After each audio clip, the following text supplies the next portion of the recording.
Hi, friends. Happy to welcome you all. Have a wonderful day. And I hope that you all enjoying watching our videos from different experts who are coming and talking about different topics.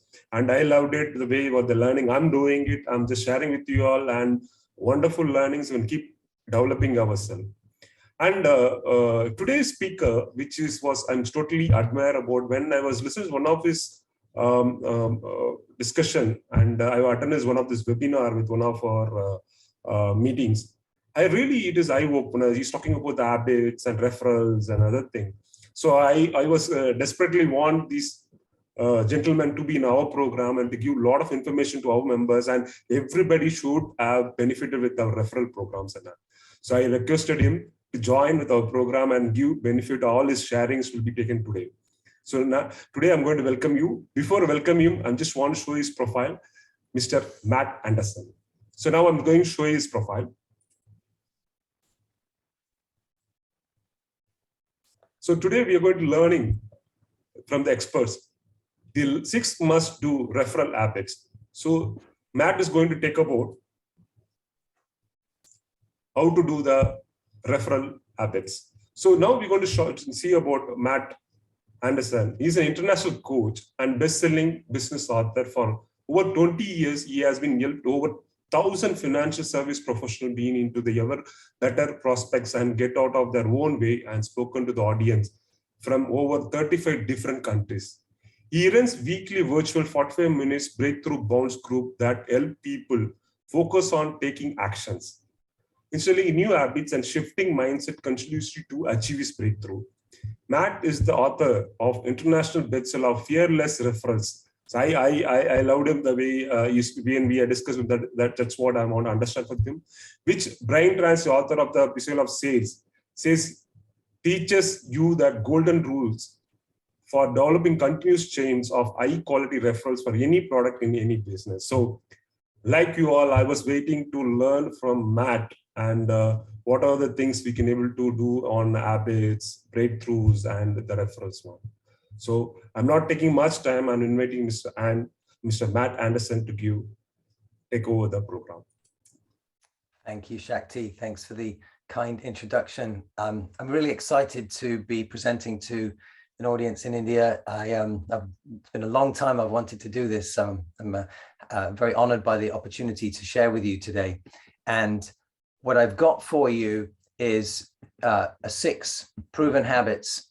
And I want this to be as useful as I can make it. And so my goal today is to explain the habits and for you to have this information to take with you and put into practice.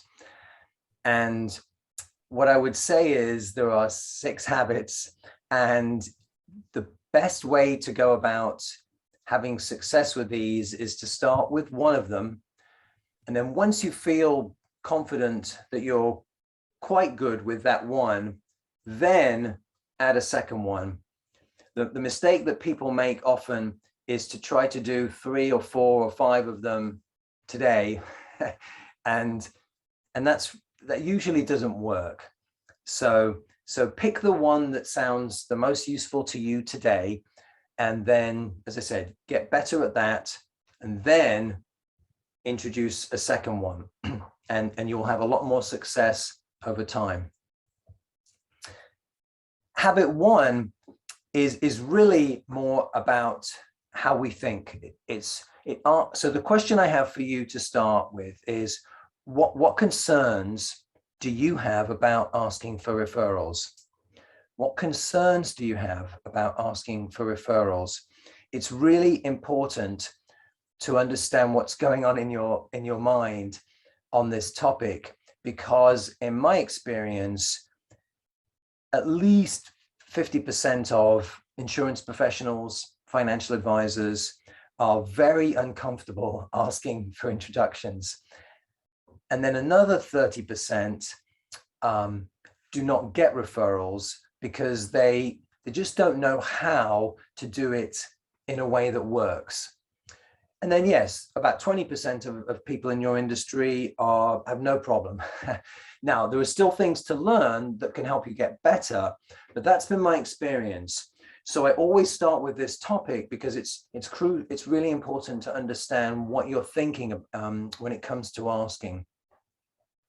And so my first focus are for at least the 50% of people watching this who are uncomfortable. And many people feel that asking for introductions makes them feel pushy. A lot of people say it makes me feel like a used car salesman. Or people feel that it makes them look needy or desperate. Many people are afraid it might spoil a relationship if they ask. So it's really important to understand the question. And the truth is, it doesn't matter really what your concern is. What matters is that you stop thinking about that concern and instead shift your focus into the benefits that other people will get from talking to you, to focus on why they should talk to you because of how much you can help them. And so the best way I can suggest doing this is what I've got on the screen here, is that no matter what your concern is, what you want to believe, what you must believe, is that in your heart, you're just trying to help people, that this isn't about selling people something, but it is about your desire to help other people protect themselves and do the right thing for themselves and for their families. Because the more you focus on that belief, the people can tell. People can tell if you're trying to sell them something, and they can tell if you're trying to help them. There's a big difference. So my advice is what's on the screen here, is to write down either on an index card like this, or on a post-it note, something, and on a sticky note, but something that you can see to remind you during the day, something along these lines. And in fact, I'll show you my screen so you can see it very clearly. Something like this: after I worry about asking, I will remind myself that in my heart, I am just sincerely trying to help other people. And look, I know this is quite easy. This is easy to understand. I realize that. But knowing something is not the same as doing something. And our brain needs time. It needs repetition. This is something that your brain isn't going to change tomorrow because you understand it now. It takes, usually, it may often take 2 to 3 months before it really makes a change. It's just that there are two topics today, 2 of the habits that are the most important ones. And this is one of them. You have to believe that you're trying to help people. And you need to give your brain a chance to shift, because I realize that most of you get paid when you sell something. And so sometimes we're telling our brains, oh, I have to sell something. And then we forget that what matters more, certainly matters more to everybody else, is that you're trying to help them, is that what you provide is really important. So my advice is it has to. So what I do when I have a concern in my head, I write it down like this, and then I put it by my computer so that I see it throughout the day. And of course, many of you are not sitting by your computer all day. So then maybe you put it on your phone. Instead of my picture of my family, sometimes I'll put something like this on my phone so that I see it often. Or maybe it's the screensaver on your computer. But you need it to be, or I might put this a sticky note, and I might put it on my computer so I can see it. But you've got to keep reminding yourself, every time I feel uncomfortable, I'm going to remember my real reason for asking. And it's incredibly important. And so that's my best advice on this topic of addressing the concerns that you have about asking, is to find a way to keep it top of mind. So that's really what I would say. Now, if you have a concern about how to ask, then the next 5 habits are for you. It's just that first off, you've got to believe that you're just trying to help people. And then you can worry about, okay, how do I do that in a way that feels comfortable for me? That is a way that doesn't feel like I'm, again, trying to sell somebody on why they should now introduce me to their friends and family and introduce me to the people that they work with. So this topic must come first. And I'll repeat one more time, please give yourself a few weeks, sometimes a few months, for your brain to gradually go from feeling uncomfortable asking to increasingly comfortable. It takes time to do that. And in fact, I'll share one more different tool with you that helps. So when I coach people, one of the tools that I use with people is this habit tracker. And this is a great way to measure all the things I'm going to talk about today. And across the top, as you can see, it says who I am becoming. So I am becoming the type of person who believes in his heart that I'm just trying to help people. And so that's what goes across the top. So it's every day you can see this. And as you can see from the way this is structured, you've got the months of the year across the top and the days of the month underneath that. So I would recommend this is something you use every day. And that way, again, it's another reminder about the type of person you're becoming. And then to make today simpler, I'm showing you this now. This will be attached to the video. All the other habits I can see, and you can see it says H1, H2, H3, all the habits I'm going to talk about, you can use on a habit tracker like this. But otherwise, what I want to focus on is the Word document that I've shared with you, because that's got the information on it that's for you. So that's habit 1. Habit 2 is use a written meeting agenda, and if possible, email it in advance. Now, in my life experience, 80% of insurance professionals and financial advisors do not use written agendas. Only about 20% do. However, the 20% who do are usually in the top 20%. And now there are many good reasons to use a written meeting agenda. I think it makes you look more professional, more organized. There are many benefits, and the client or the prospect feels more relaxed because they know what to expect. You are managing their expectations. And you're asking them as well, have I missed anything? Okay, so there are lots of benefits to have an agenda, a written agenda, but I'm here to talk about referrals.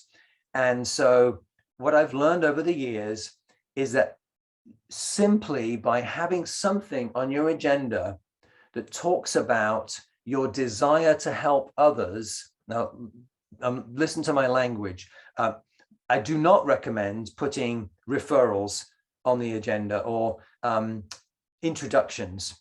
What I recommend, it's a bit more subtle. It's a little less direct. But what I recommend is bolded under point number 2, that put something on the agenda that says something like, best way for me to potentially help others, ? Or you might just put others I can help, ? But it's a softer way. However, there's a big difference. If I just put, I want referrals from you, on the agenda, that's all about me. But when you talk about other people that your client can help, that's a totally different way of looking at it. Now it's about helping people. It's not about, I need more money, I need to grow my business. Because most people, even if those things are true, and I know, yes, they're true, but people don't care about that. They don't care about our business. They care about the people they care about. So it's a much more effective way to express your desire for referrals, to write it like that. And I know it sounds very simple, but it almost acts as a reminder for you to ask. And it makes it easier to ask because the other person isn't surprised when you bring it up. It's on the agenda. Now, today I also want to make suggestions about things to say to people, because this is a wording, what you say matters. And so I've got these suggestions for you right in front of you on the screen. So with the agenda, it's as simple as saying, well, it looks like we've got, about 10 minutes left today. There were still a couple of things I wanted to ask you about before we wrapped up, before we finished. Okay, and that way, again, it helps you change the direction of the meeting, because the meeting's all about the prospect or the client. Now you're sort of announcing, okay, we're going to talk about something else now.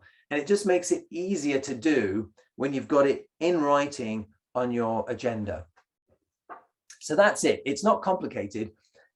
It makes a surprising difference. And my real purpose is it makes it easier for you, and it makes it easier for the other person. So it's more comfortable.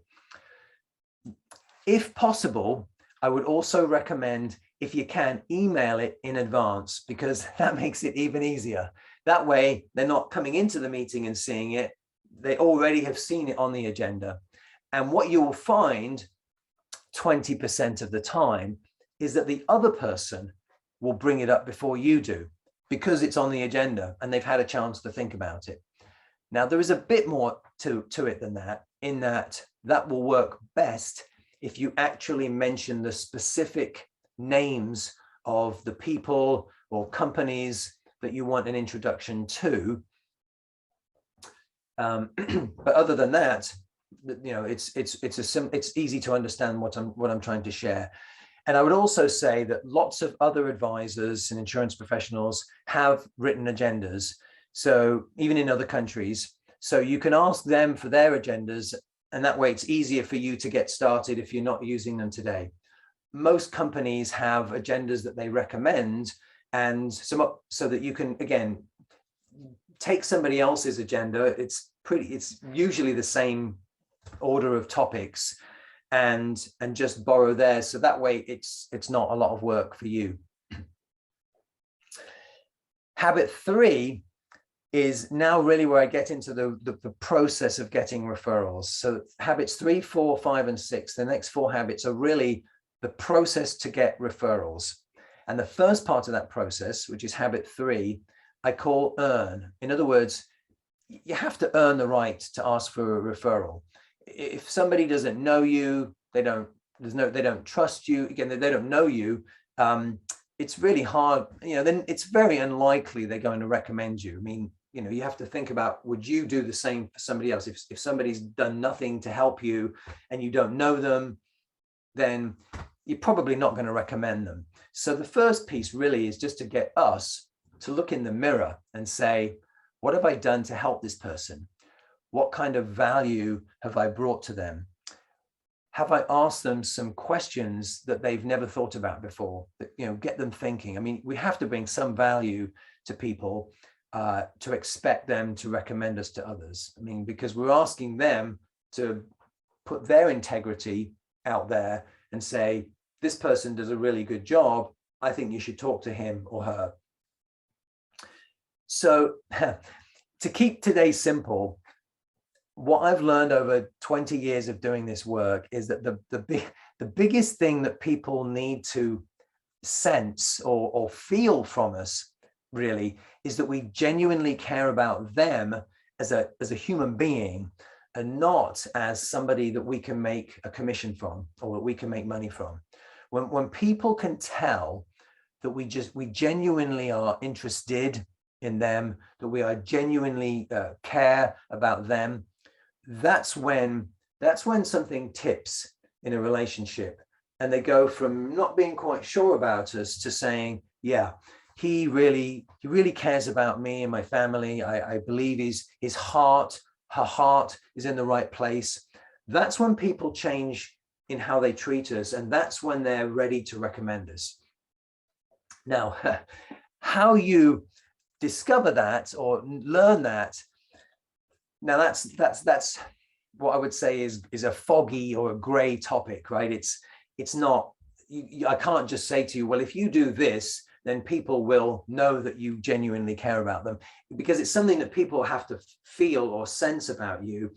And if I could only say one thing, I think the most important thing, the most important way to be with other people is extremely interested in them, to ask them lots of questions, to be curious about their lives and their families. When people can tell that you are really interested, then that makes the biggest difference.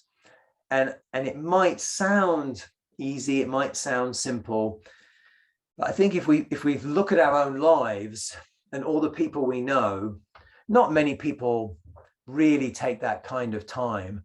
And so it's not, you know, it's not something that most people experience very often, not really. But that's as simple as I can keep it.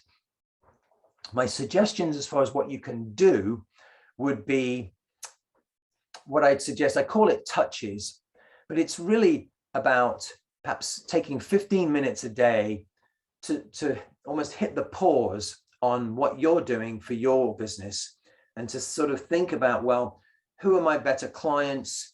Who else do I know that could be helpful to my business?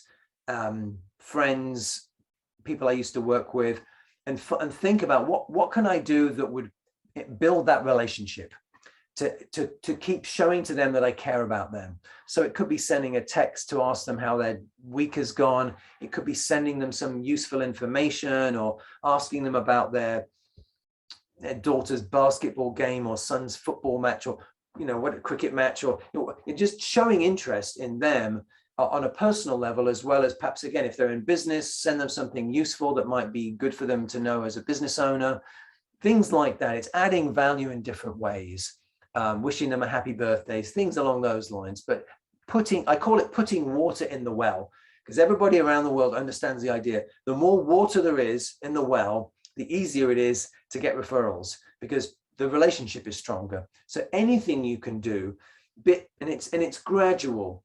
So this is something that needs, the truth is, it needs to be a way of life. It's not a technique that you can try for 2 weeks and expect results. It might take you a few months before you see really good things happening. But before you say, well, that's no good, think about a garden. I mean, it's like planting a garden. Our business is a lot about relationships. And so it's like, you got to plant the seeds, you got to water the seeds, and then eventually they grow to be lovely flowers. But we can't, just plant the seeds and then tomorrow start digging them up saying, where's my great referrals? Well, our business is a lot like that too, most of the time. Hopefully you'll get good results quicker, but I just want to manage your expectations.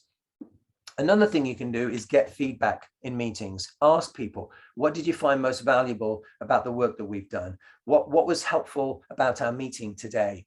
And people will tell you.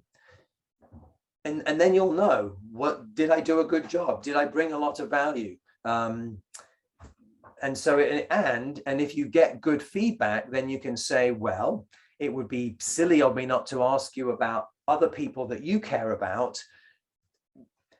Of the people in your family, who are you closest to that you would be most comfortable introducing me to? Or of the people you work with, who do you get along best with that you would be most comfortable introducing me to? So that's how you go from I've now earned the referral to now I can ask for a referral. So those would be my suggestions there. And that's what in terms of what to say, that's what I recommend. Towards the end of the meeting, firstly, I always find it helpful to get some feedback. What did you find most useful about our time together today? Habit 4 is the other really, really, really important thing about getting referrals. I said there were two of these 6 habits are most important. I mean, obviously you've got to earn the referral. Like, all of them matter. They're all, I wouldn't talk about them if they didn't matter. But number 4 is the one where most people don't do a good job. So many years ago, I was at a BNI meeting in England many years ago. And there was a member there who had been attending for 6 months. And every week he'd stand up and he'd say, my name's Graham Massey and I work for ABC Marketing. And if you know anyone that might benefit from my services, please have them give me a call. And he never got any business. And then one day he came to the meeting and he had a piece of paper and it was about this big. And it had the names of 30 companies and the 30 decision makers and the location of the business. And he passed it around the table. And it went about halfway around the table. And opposite me was a man called Peter Giles. And he looks at the list and he's saying, oh, Graham, you got my best client on here. Happy to make the introduction. And the list carries on around the table. And there's a lady sitting next to me. And she bursts out laughing, looking at the list. She says, Graham, you've got my next door neighbor on here. Of course I can introduce you. And so that was the day I understood that if you want to get referrals, you have to make it easy for people.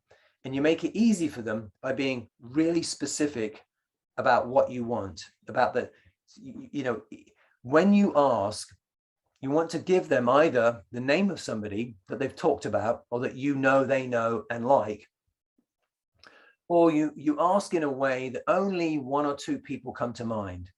Of the people you work with, who do you get along best with that you would be most comfortable introducing me to?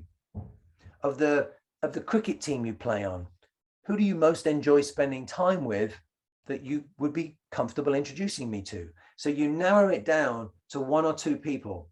If I said to you, I'm coming to speak in India next month. If you know anyone in India that you could introduce me to, that would be great. I mean, it's too broad. I mean, it's like if I said to you, do you know anyone that likes sports? Do you know anyone that would like to make more money? Do you know anyone that would like to be happier? Do you know anyone that would like to be less stressed or more healthier? I mean, these questions are too broad.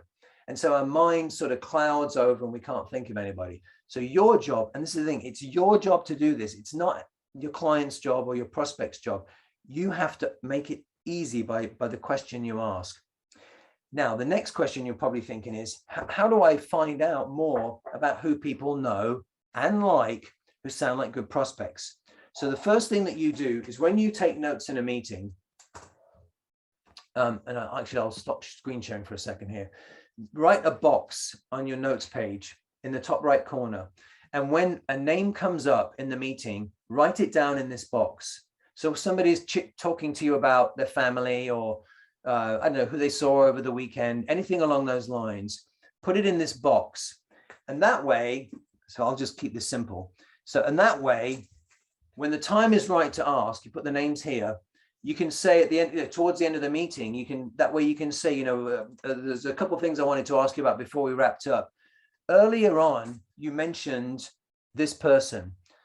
I work with a lot of people like this, so I'd love to think I could perhaps help this person. How would you be most comfortable introducing me? So that's one way to do this, is to write down names. Now,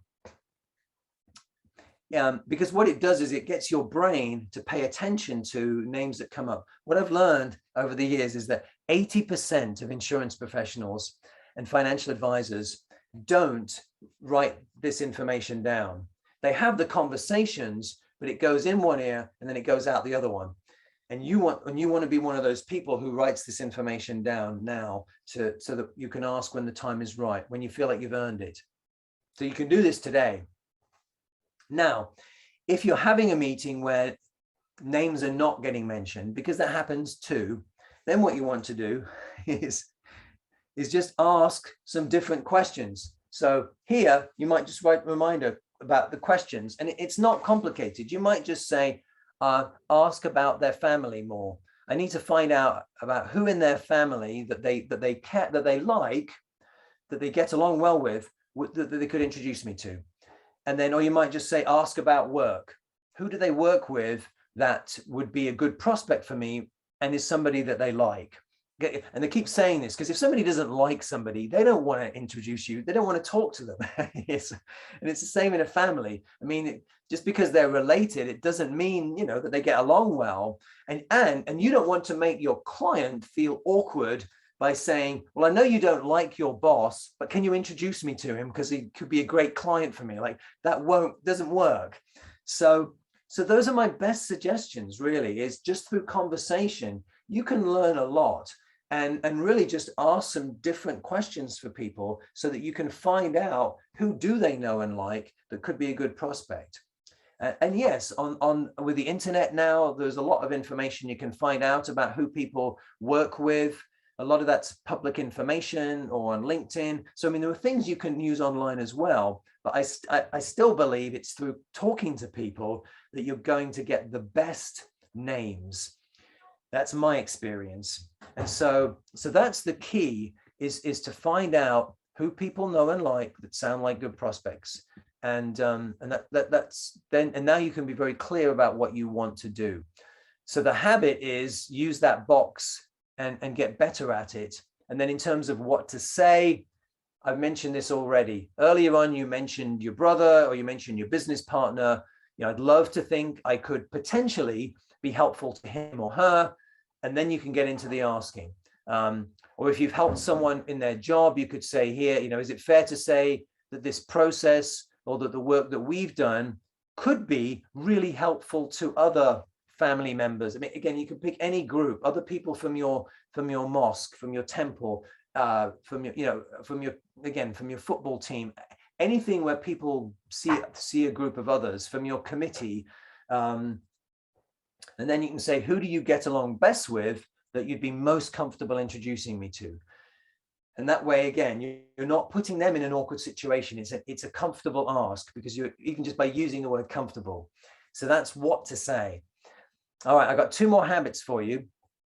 And this next one, you know, maybe something you've not done before, but it's just that I can ask you to introduce me to your best friend from school. It's just that the next thought that a person has is, well, how would I do that? Or what would I say? And yes, 2% of people are naturals. 2% of people are fabulous. They're great at connecting people and making introductions. And hopefully, a few people like that. But in the real world, most people do not know how to make a good introduction. They don't know how to do it. And really, in a way, it's your job to teach them or to help them and make it easy for them. Because if you don't, they'll either do it badly or they'll stay away from you, because adults don't like to admit that they're not good at something, right? And so they're not likely to say to you, well, I'm not very good at making introductions. Can you help me with how to do this? That doesn't happen very often. So my point is if you can, just coach them, work with them on, what would be the easiest way for you to introduce us, and see if they have a good idea. But my suggestion is if you can, I would recommend, emailing them what to say is really the best thing to do. And forgive me, because I don't know if, how many people in India do this as a means of introduction, if this is just a much more something that happens in the US, in North America, or in the UK. But I still recommend this, because either way, whether you send them an email, and there are 2 examples on the screen about how you might word that, like, thanks for introducing me to Eric. And this language I've used for many, many years. The easiest thing to do is to share the paragraph below. Feel free to make any changes. Like, this is wording you don't need to change. It works. And then something like, I thought you may appreciate an introduction to Aaron Jones, an insurance professional or financial advisor with ABC company. And then it helps if you can say, he or she specialize in helping protect people in this situation, or again, whatever it is. People love specialists. So if you can say, many of Shakti's clients are business owners or are people close to retirement or are young families having children. I mean, whatever you want to say, but people love to feel like you understand working with them well. Or many of his clients are doctors or engineers or again, whatever you can say. Now, it needs to be true. So I'll be clear about this.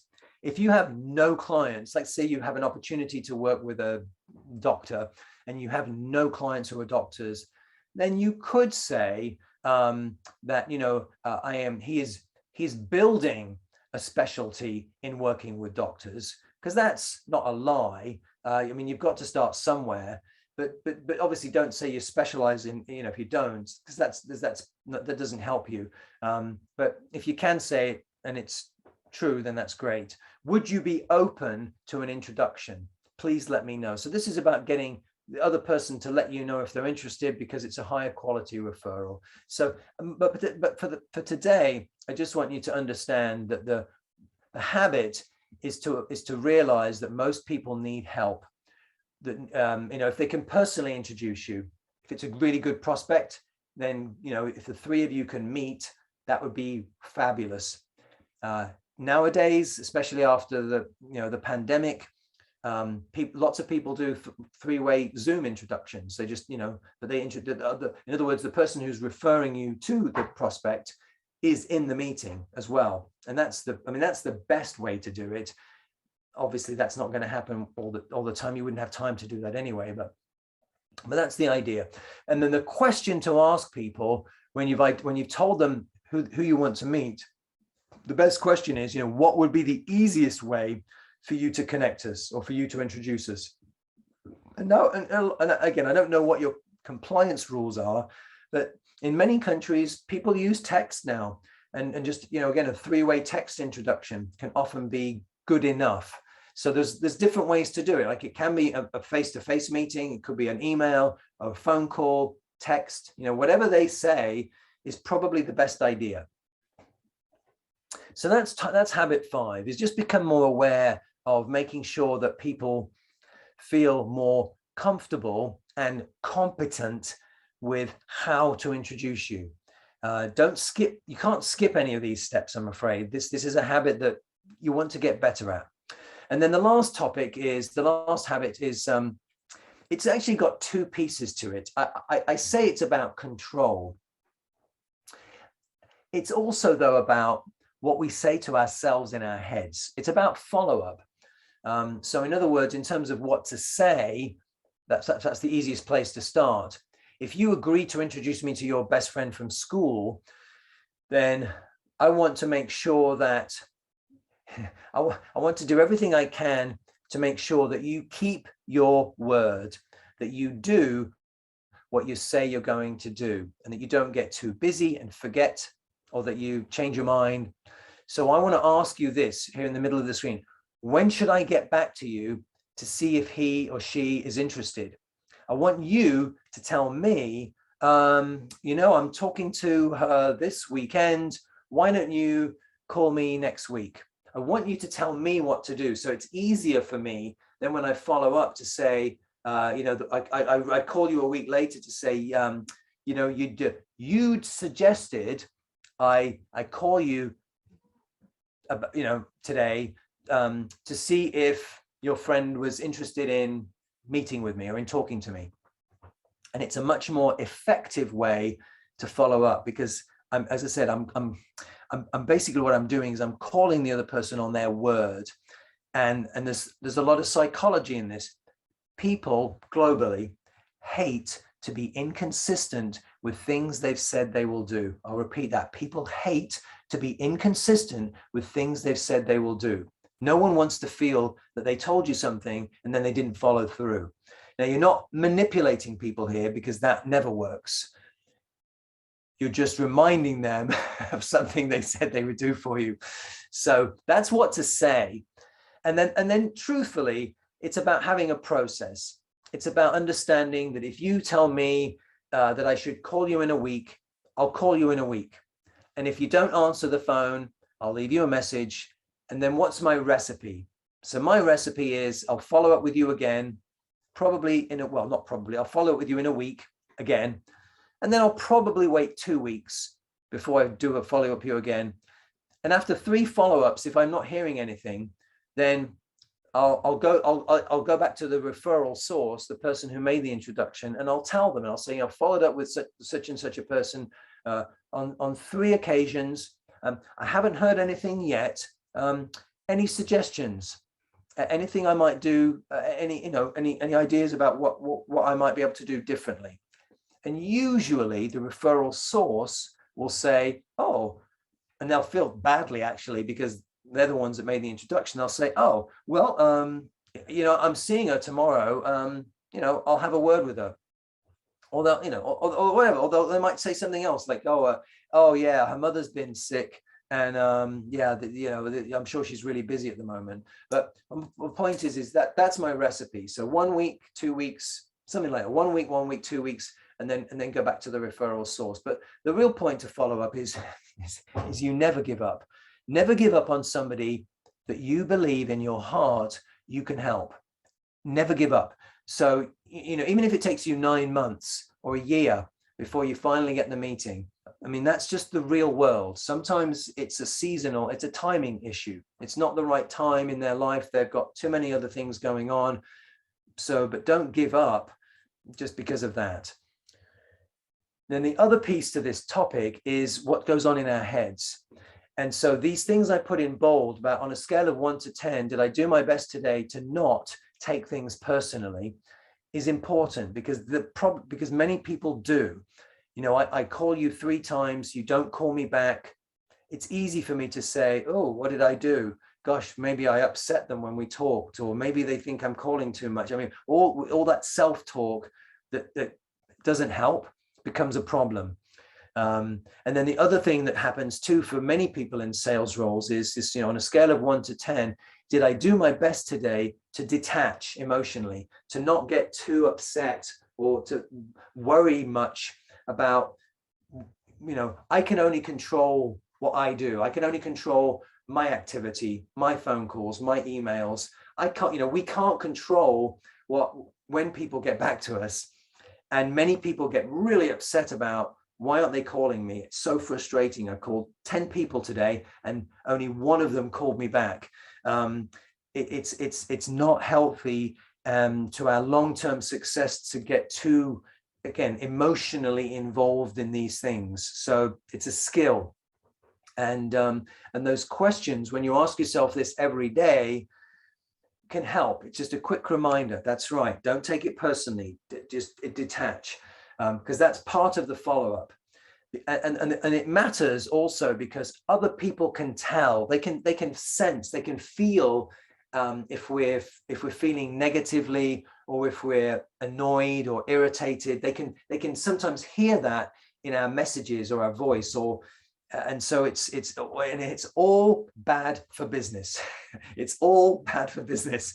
So it's something, these are skills, and I've had challenges with these, many times in the past. So that's why I'm talking about that. And I've had many clients where this is an obstacle. So it's like, you do your best, and then you kind of have to let go a little bit and hope that, that good things will happen if you keep doing the right things. So that's the last habit. And then I'll repeat one last time what I said at the beginning, at the top here. Again, lots of useful things for you to do. Please just do them one at a time. Do not try and do 4 of them tomorrow, because you might succeed for a week or 2, but it's going to be too much. The best way to have success with this is pick the most important one for you now and get a bit better at it, and then come back to this information and add another one. My livelihood is coaching people on this, and it's a process. So just, again, be kind to yourself on this. Don't expect to do it all tomorrow. Give yourself a chance to do it. But otherwise, the only reason you won't succeed is if you give up too soon on this. These processes, these habits, I promise you they work. You just have to give them time. And if you stay in the race, if you see this as a journey over a few weeks and months, then, and you turn these habits into habits, then you will have really great results. You just have to give them some time. And so stay in the race. Don't give up on this, because it's easy to understand this, but getting the results takes time and practice. And so with that, it's been a pleasure to spend some time sharing with you, and I wish you every luck, and I will turn things back to Shakti. Sir, it was been wonderful, Matt, and it's like you keep sharing with us a lot of informations, right? So I was admire about the 6 rules and that. I written some few of the questions. Can I ask you, Matt? The one thing is that normally I see into all the advices right now on globally, they're finding very difficulty on prospecting on after pandemic. So what was your view on that? Well, honestly, I mean, most of the people I worked with, well, they had to change. And it's an interesting question, because people who enjoy being insurance professionals and financial advisors, they like, yeah, the face-to-face interaction. And it's really about changing with the times and understanding that people, it's really about, I think what people had to do most first was change how they ran a meeting, to spend a bit more time trying to connect with the other person, because it is a bit harder to do on the computer. And I think that was the biggest shift. But I honestly don't think, again, I think the problem we put up here more than in the real world. I think so long as you can continue to sort of get in front of people, then, I mean, as I said, all the people I've worked with, actually, I mean, many of them had their best years, you know, during the pandemic. It's just, yeah, it's just that change. But I will admit, yes, some people definitely still know that they're better live in person, and had to adapt. But the truth is, you know, any thought that doesn't empower you to help people is not a healthy one. And so, you know, it's like I'm standing here in my laundry room. Would I rather be presenting in face-to-face to a group of people in India? Absolutely. And we do our best. So, but it shouldn't be an obstacle. It shouldn't be a big obstacle to business. Perfect. Thanks, Matt. And you've been talking about the habits, right, Matt? And what could be the one habits or some of the habits, if they do regularly, become successful? That's what you're mentioning, right? So what do you see, because you have been trying so much of advisors around the world, which of these habits that insurance advisor must follow to be a successful person? Well, I mean, the truth is all of them matter. The two that matter the most, the first one is what we say to ourselves about why we're asking. You know, we're asking because we want to help people, and that's the thing you want to focus on first. And then also the other key habit is, when asking for what you want, make it as, you know, be as specific as you can be. Make however you ask. Now, you know, you want the other person to really only think about 1 or 2 people at a time, not least because most people don't have time to refer you to 5 people, 10 people. Like those are stories that somebody says on a stage at a big event, but they, in the real world, they hardly ever happen. I mean, it might be, you know, once or twice in a lifetime. So it's not helpful to look at it that way. And again, if you've got water in the well, you can always go back and ask again. And it just builds and builds and builds and builds and builds as the relationship builds. Great. Wonderful one. And just want to ask you one more thing about the referring one, and what kind of the referral models they can able to adopt it will be successful, Matt. And I learned recently about, we should not ask you for referral, we should ask you for introduction. So I learned it from one of the training program, and that's more powerful even we apply for our work, right? So what was your view on that? Well, honestly, the English word is semantics, which really means, language changes. So, 20 years ago, even 20 years ago, the word referral was starting to feel, okay, now, so I have to be specific here, in the US and England, because that's where I do most of my work, the word was starting to get cheaper and feel more salesy. And then it shifted to introductions. And then you saw my presentation, and I'm talking about others I can help. And the truth is it's exactly the same thing. So I would say, whoever's watching this, you decide which word you want to use, but just be aware of what works best. I don't live in India, so the word referral might still be perfectly effective. So I'm trying to be honest about this. It's sometimes, I don't know, of course I think it matters, but I don't have a strong feeling about it. It's what matters is that people can sense from you your desire to help. And that's the funny thing is when they can sense that, it almost doesn't matter what you say, because they know your heart is in the right place. So if my passion, my purpose in life is to help people, I could say to you something quite pushy and salesy, and it shouldn't rub you the wrong way. If I said, Shakti, I would like to get in front of, a group of people that I could coach. I don't like that language, get in front of, because it's kind of old and salesy and pushy. But my point is don't worry as much about the wording. Worry more about how you're coming across to people, that they can tell that you're genuine. That's what matters the most. Because you can stumble over the words. I could forget what I wanted to say, but if you can, Shakti, I'd love to help your family with their insurance needs. And I don't know who you know. I haven't even asked you about your family. I could say all this, and it would be clumsy, and you know what I'm saying? And it wouldn't be polished.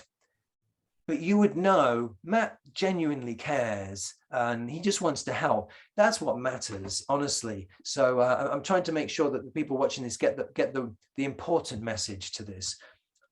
Yes, of course, wording makes us feel more comfortable and confident, and it's a good idea, but it's not the most important thing. And Matt, you shared about the habit tracker. So I'm not taking much time on that, but how important is that they should do that habit tracker, and what was your experience? And I heard that most of your successful insurance advisor use that, and even one of me, I'm started using that. So why it is so important for the advisors to follow that? It builds our self-respect and self-confidence, and it's good for our brain, good for our heads to, frequently throughout the day to say, I did this right, I did this right. It feels good. I could get into the science, neurochemicals like dopamine, endorphin, like all these positive chemicals start to kick in, where the opposite is when we're hard on ourselves and we're criticizing ourselves and we feel badly. It's the exact opposite of that. We change best when we feel good, not when we feel bad. And when we feel good, ever better things happen. So there are lots of reasons for it. It's proof to your brain that you're doing the right thing, and that feels good. And therefore, I'm going to make more phone calls when I feel good. I'm going to ask for more introductions. All of these things. It's the ripple effect in a positive way. So and it works. If you give it enough time, you will see the proof. Whether it's exercise or relationships or prospecting, the numbers don't lie. You know, looking in the mirror won't lie. If you start exercising enough, you're going to see a difference in the mirror. So it's all those things. It's visual proof as well. So I could go on and on. It's powerful. I know, I know, Matt. I'm doing it desperately. I'm following it up. That's the reason I'm connected with you, and Yeah. that's amazing one, and definitely took place. Matt, final two questions I'm just having to me before closing this program. How you see failure, Matt? People fail this business. How you see why they fail to this business? I think most people fail. Well, most people fail because they don't understand enough about what it takes mentally in terms of how to think to do the activity. It's not usually because they've got the wrong personality. In other words, it's not usually because they can't get along with people or serve their clients. And it's not usually because they don't understand what they're talking about. It's really all the mental pieces that you have to learn. And that's why I talked about not taking things personally and detaching emotionally. I think there are lots of things that you need to learn from other people who are having success in order to be able to stick around long enough. And of course, you have to believe in the work you're doing. I mean, that makes a difference as well. But I think for the most part, it's about the mindsets and the emotional piece, because that's what demoralizes people, so they give up and really talk themselves out of succeeding. But certainly a piece of it is believing that the work is important. That probably could get more attention when people train new professionals, because they don't get to see the delivery of a life policy usually in their first 2 or 3 months. So sometimes they don't see the power of the work they're doing, or when their client becomes physically unable to work, and then that disability payouts become real. So I think there's some other elements to it. But it's mostly, I think, it's a mental game, a lot of it. Understand. And the way you talk, everything has become a mental game and mindset to be changed. Matt, you've been with a lot of training programs and coach for that. So, and you also written a book, right? So, can you able to share about what kind of coaching you are doing and your book, and where the members can able to purchase the book? Yeah, so my book is available on Amazon. So Fearless Referrals is the name of the book, and it's 230 or 40 pages. So obviously it goes into more detail than I was able to go into today about, especially about building the relationships and then the process around asking and things along those lines. My coaching is really focused on the habits that we need to develop. So most of my coaching is, I talk about it in terms of how to ask anyone for anything. So it's building that courage, but then building the skills and the strategies to build your business to ask anyone for anything. That's a lot of the work I do. And I do coaching on other things as well. And I like to think of it in terms of breakthroughs, because everybody wants breakthroughs, even people who are top of the table. But at any level, the breakthrough for many people is to be consistent. Like, getting to the top is hard, but staying at the top is a lot harder for most people. So that could be a breakthrough for people as well, is just to be very good year in and year out.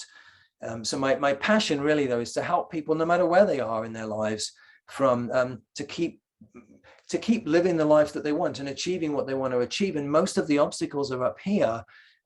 Yes, of course, we've got to do things differently, but we also have to see ourselves differently and believe different things about ourselves. And it's a process. And look, the harder news is the process never ends, right? the most successful people have more of a journey mindset, right? They realize that the journey never ends. We have to, if we want to be healthy, we can't just go to the gym for 2 months, right? We have to exercise throughout our lives. It's also, we have to save money throughout our lives if we want to retire well. It's the same principle. And it's helping people, you know, see the things about themselves that they don't see as well, right? That's what a good coach will do. And listen for the things that we tell ourselves that are slowing us down or getting in our way that we're not even aware of sometimes, and addressing those things and realizing this is not helping me get where I want to go. I need to change. I need to I need to change direction. And that's a process. And that's why I like to coach, because you can't experience a process in a workshop or by reading a book. You have to do the work. And life doesn't make it easy.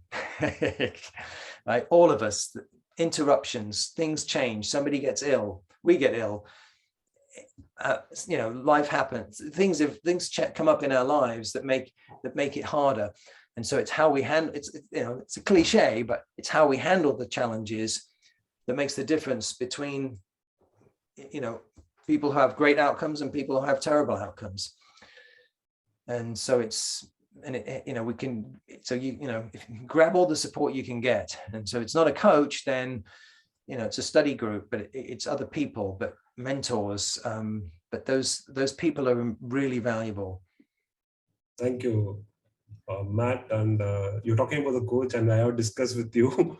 I'm happy to be part of the coaching, what you're doing it. I like to want to learn. And this is something which I admire about that. You talk about something like, even you become a top of the table, it is not to be, you need to learn a lot of things when to be here.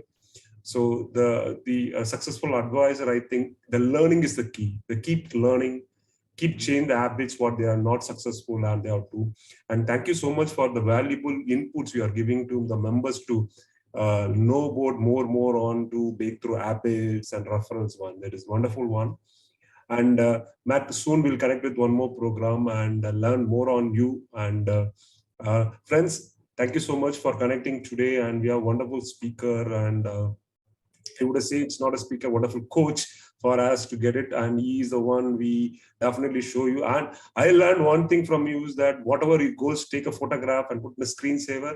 I did it one. If you're able to want to get successful, take your goals for you want to be MDRT, CEO, or you want to be an entrepreneur. Take a photograph and post in your screensaver or in your mobile, and you will be highlighted. And that is where the habits works on that. So I'm going to sign off right now, and we're going to see one more learning from experts in the upcoming weeks with a different speaker. Thank you so much. And whatever questions, you can able to write it in our description box. There is a mail ID we'll given, and I'm putting Matt's description about his websites and his programs. And he's promised to have a separate going to be programs into the ILLC members also. And definitely you can able to get in touch with all these details on the description page. Thank you so much. Thank you, Matt. Have a wonderful day. Good luck, everyone. Yeah, bye-bye.